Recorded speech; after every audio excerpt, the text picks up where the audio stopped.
Hari ini kita akan belajar bersama-sama untuk mata pelajaran tematik kelas 3. Kita belajar di tema 6, energi dan perubahannya, subtema 1, sumber energi, pembelajaran yang ketiga. Mari adik-adik kita belajar dengan penuh semangat ya. Setelah beristirahat sejenak, Siti dan teman-teman melanjutkan kegiatan belajar. Mereka membaca teks di bawah ini.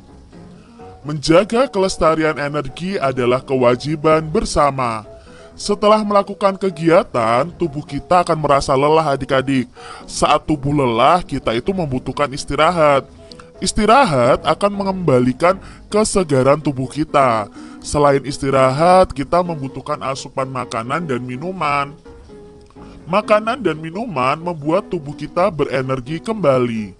Makanan adalah sumber energi bagi tubuh kita adik-adik. Sebagian besar makanan itu berasal dari tumbuh-tumbuhan. Karena itu kita wajib memelihara dan melestarikan tumbuh-tumbuhan. Selain makanan, tubuh juga membutuhkan minuman sebagai sumber energi. Untuk minum, kita membutuhkan air bersih. Namun, saat ini banyak sumber air yang sudah tercemar adik-adik, baik sumber air di kota maupun di desa. Pencemaran air disebabkan oleh sampah atau limbah.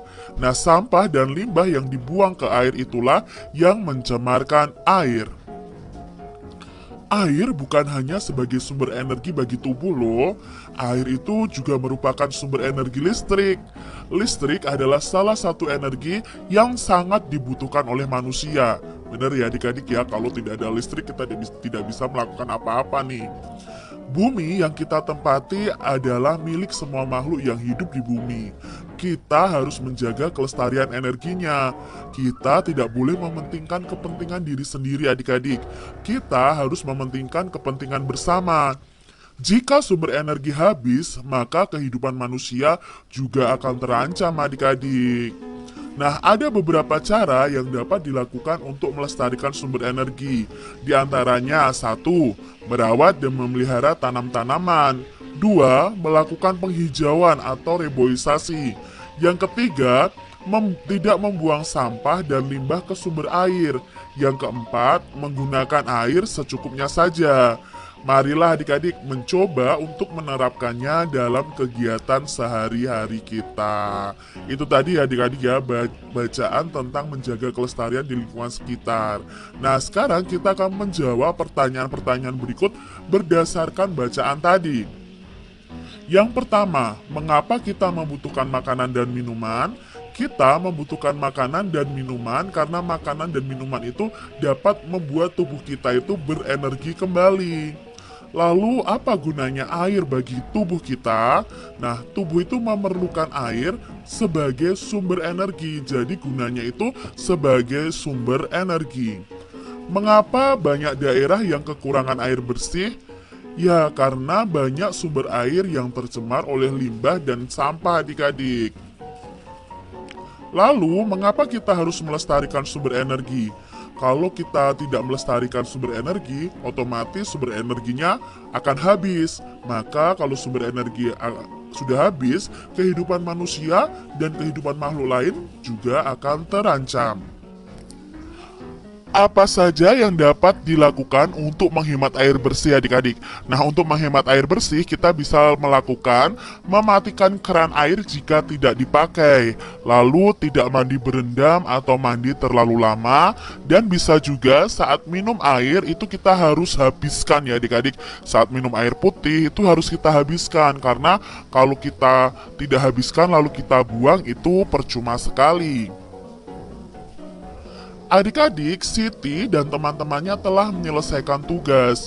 Kemudian Pak Guru melanjutkan pelajaran. Berikut ini adalah percakapan antara Pak Guru dan murid-murid. Anak-anak, tahukah kalian tentang satuan waktu? Belum Pak, belum, kata jawab ini Udin dan teman-temannya. Kalau begitu, Pak Guru mau tanya, siapa yang sudah lebih lama hidup? Pak Guru atau kalian? Semua menjawab Pak Guru. "Dari mana kalian tahu?" tanya Pak Guru. "Karena Pak Guru lebih tua dari kami, Pak," kata Udin. Udin ingat berapa umur Pak Guru? 37 tahun, Pak. Udin benar. Jadi, tahun itu juga merupakan penunjuk waktu. Adakah penunjuk waktu lainnya? Siapa yang dapat menjawab? Tanya Pak Guru. Tetapi semuanya kebingungan dan diam saja adik-adik. Kalau begitu, yuk kita pelajari tentang penunjuk waktu atau satuan waktu. Jadi sekarang adik-adik kita akan belajar tentang penunjuk waktu dan satuan waktu. Adik-adik, setelah membaca dialog di atas, kita bisa memahami tentang peristiwa yang memerlukan waktu lebih lama dan lebih singkat. Berikut ini adalah macam-macam satuan waktu. Satuan waktu itu ada tahun, bulan, minggu, hari, jam, menit, dan detik. Kali ini kita akan mempelajari tentang tahun, bulan, minggu, dan hari dulu. Untuk jam, menit, dan detik akan kita pelajari kemudian adik-adik. Perlu kalian ketahui bahwa 1 tahun itu sama dengan 12 bulan. 12 bulan dari Januari, Februari, Maret, April, Mei, Juni, Juli, Agustus, September, Oktober, November, Desember. Jadi dari Januari sampai Desember itu ada 12 bulan dan bisa dikatakan itu dalam 1 tahun. 1 bulannya sendiri itu terdiri atas 28 sampai 31 hari. Jadi setiap bulannya jumlah tanggalnya itu berbeda-beda. Ada yang 28, ada yang 30, ada yang 31 hari. Nah, di sini adik-adik lihat tabel di bawah ini. Nah, ini adalah jumlah hari dalam setiap bulannya. Januari itu ada 31 hari. Februari ada 28 atau 29 hari. Mengapa ada 28 atau 29 hari? Yuk nanti kita dengar ya penjelasan berikutnya. Lalu Maret itu ada 31 hari, April ada 30 hari, Mei ada 31 hari, Juni ada 30 hari. Lalu berikutnya ada bulan Juli itu 31, Agustus juga 31, September itu 30 hari, Oktober 31 hari, November 30 hari, dan Desember 31 hari. Mengapa Februari tadi ada yang 28 hari atau 29 hari? Nah, khusus bulan Februari, setiap 4 tahun sekali jumlah harinya ada 29 hari. Kalau tidak 4 tahun sekali berarti 28 hari. Jadi kelipatan 4 tahunnya. Seperti itu adik-adik. Banyak hari dari Minggu sampai Sabtu itu ada 7 hari. Kalau tadi kan 1 tahun itu ada 12 bulan. Sekarang 1 minggu itu sama dengan 7 hari. Dari Minggu, Senin, Selasa, Rabu, Kamis, Jumat, Sabtu. Nah, 7 hari itu disebut dengan seminggu. 1 bulan itu terdiri dari 4 minggu atau lebih adik-adik, tergantung dari jumlah hari dalam bulannya. Kalau jumlahnya ada 28 hari, berarti sebulan itu sama dengan 4 minggu. Jika jumlahnya 31 hari, berarti 1 bulannya itu sama dengan 4 minggu lebih 3 hari. Karena 1 minggunya kan ada 7 hari. Kalau 31 berarti 4 minggu, tapi masih lebih 3 hari. Adik-adik, di sini kita akan bersama-sama memahami mengubah satuan dari waktu ini. Contohnya di sini yang perlu kalian ketahui, dalam 1 tahun tadi ada 12 bulan.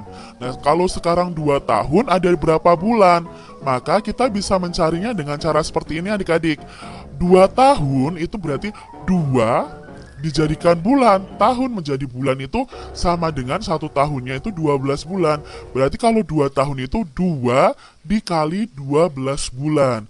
Lalu bagaimana cara mengalikannya? Nah, kita buat bersusun seperti ini saja adik-adik. Kita balik ya, 12 dikali 2. Kita kalikan dari satuannya. 2 dikali 2, 4. 1 dikali 2, 1. Berarti 12 dikali 2 itu jawabnya 24. Berarti jawabnya ada 24 bulan. 2 tahun itu sama dengan 24 bulan. Sekarang 3 tahun itu ada berapa bulan? Nah, kita cari di sini. Sama kok caranya. Berarti 3 dikali 12 bulan. Kita coret-coret di sini. Kita balik ya. 12 dikali 3 sama dengan 2 dikali 3 itu ada 6. 1 dikali 3 sama dengan 3. Berarti 3 tahun itu ada 36 bulan. Berikutnya adik-adik, 4 tahun ada berapa bulan? Nah, kita coret-coret di sini juga. Berarti 4 dikali 12. 4 dikali 12 adik-adik ya. Kita balik saja supaya lebih mudah bersusunnya. 2 dikali 4, 8. 1 dikali 4, 4. Jadi 4 tahun itu sama dengan 48 bulan. Sekarang kalau 5 tahun, berarti 5 dikali 12. Kita balik, 12 dikali 5 supaya mudah. 2 dikali 5, 10. Kita tulis angka 0. Masih menyimpan 1 adik-adik. Lalu kita kalikan 1 dikali 5. 1 dikali 5 itu 5. Ditambah 1 sama dengan 6. Jadi 5 tahun itu ada 60 bulan. Mudah ya adik-adik ya. Nah, sekarang kita lanjutkan kalau 1 minggunya ada 7 hari. Kalau 2 minggu ada berapa hari ya? Nah, di sini kita carinya sama seperti bulan tadi dengan dikalikan. Berarti 2 dikali 7 hari. Karena 1 minggunya ada 7 hari. Berapa 2 dikali 7? Ya, 2 dikali 7 itu 14. Jadi jawabnya di sini adalah 14 hari. Adik-adik harus hafal tentang perkalian dulu ya. Lalu 3 minggu. Nah, 3 minggu itu sama adik-adik.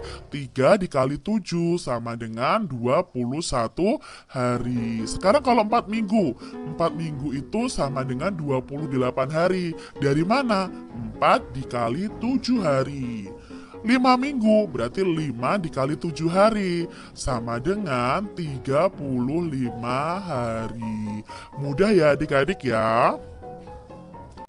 Demikian tadi adik-adik pembahasan kita di tema 6, subtema 1, pembelajaran yang ketiga.